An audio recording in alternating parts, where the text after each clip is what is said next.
তুমি এ ব্যাপারে এক্ষুনি চিন্তা করো। You think now about this matter. এটা খুবই গুরুত্বপূর্ণ মুহূর্ত। It's a very important moment.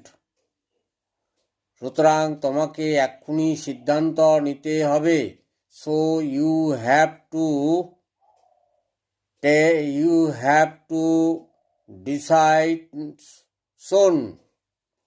তোমার ভবিষ্যৎ পরিকল্পনা কি? What is your future plan? তার ভবিষ্যৎ পরিকল্পনা একজন ডাক্তার হওয়া।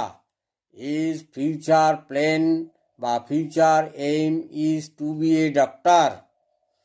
সুতরাং তুমি এখন থেকে তৈরি হতে থাকো। সো